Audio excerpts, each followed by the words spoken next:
వాతావరణం చాలా దారుణంగా ఉన్నది. పరిస్థితి వణికిస్తున్నది అనమాట. వాతావరణం పొద్దెక్కిన వదలని చలి, రాష్ట్రంలో మరింతగా పడిపోయిన సాధారణ ఉష్ణోగ్రతలు. రాష్ట్రంలో చలి తీవ్రత కొనసాగుతోంది. సాయంత్రం 5 గంటల నుంచే మొదలవుతున్న చల్ల గాలి మర్నాడు ఉదయం 10 దాటినా తగ్గట్లే.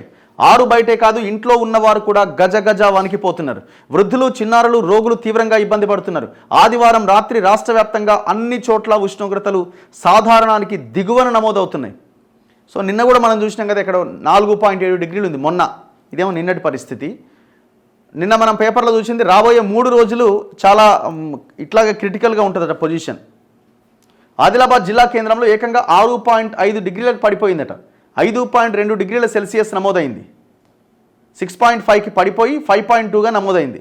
ఉమ్మడి ఆదిలాబాద్ జిల్లా పరిధిలో దాదాపు అన్ని మండలాల్లో 10 డిగ్రీల లోపే ఉష్ణోగ్రత ఉన్నది.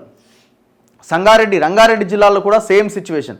వికారాబాద్, సిద్దిపేట్, కామారెడ్డి, మేడ్చల్ మల్కాజ్గిరి, జగిత్యాల జిల్లాల్లో పొగమంచు కమ్ముకుంటోంది. నేడు రేపు ఆ జిల్లాలకు హెచ్చరిక. ఏ జిల్లాలకి? రాష్ట్రంలో మంగళ, బుధవారాల్లో చలి తీవ్రత మరింత అధికంగా ఉంటుందని వాతావరణ నిపుణులు హెచ్చరించారు. ఎప్పుడు? మంగళ అండ్ బుధవారాల్లో.